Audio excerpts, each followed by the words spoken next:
Hey everybody, welcome back to Thirsty on Thursday. How many times have you had the client balk at the idea of paying you a deposit?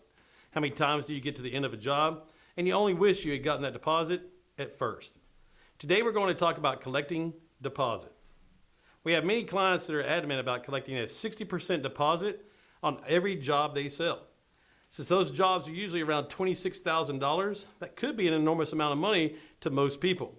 But securing it, even some part of that deposit, is a matter of principle. The reason is that when people invest in something, they tend not to go somewhere else. And also, that deposit you secure, it holds the place on the contractor's schedule for that client.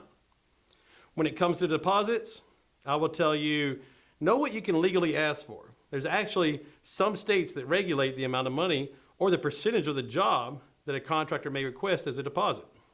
Most of our clients ask for the product cost up front and the labor cost when they finish.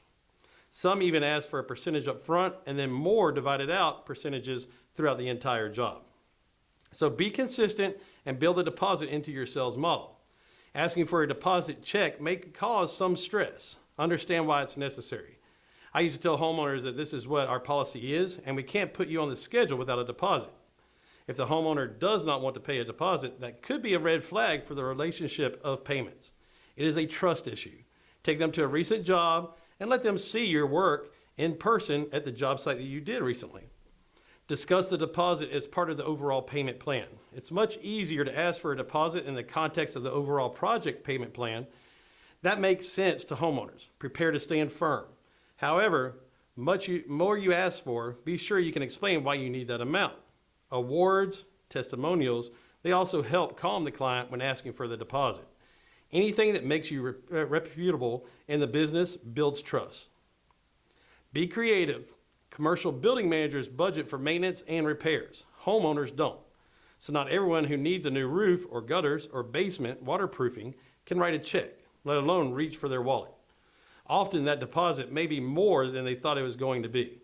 If homeowners want the work done but hesitate, it's up to salespeople to find out if the deposit is standing in their way. That starts a negotiating process. You need to find out when they can get it and write on the contract that a deposit will be mailed on or before that date. The company pulls permits and other materials after the deposit has been received. You have to be detailed in your contract to make sure there's no questions throughout the process. Choose your payment method. Many companies take deposits via credit card payment. That's convenient for homeowners, but it costs businesses 2 to 3%, sometimes even more in bank fees. State your preference. Don't assume that a written check is money. To Rose, it's not real money until it has moved through the bank. He won't order materials or pay a subcontractor before the check has actually cleared.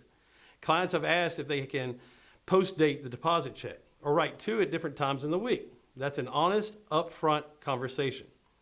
But the check that was written on the account that was closed or the one that bounced when no one told me there was that possibility, that tells me we have a trust issue. So build the relationship, build the trust, and get the deposit. The deposit takes your client off the market. They're married to you, so now it's time to take them on the honeymoon of renovation. See you next week.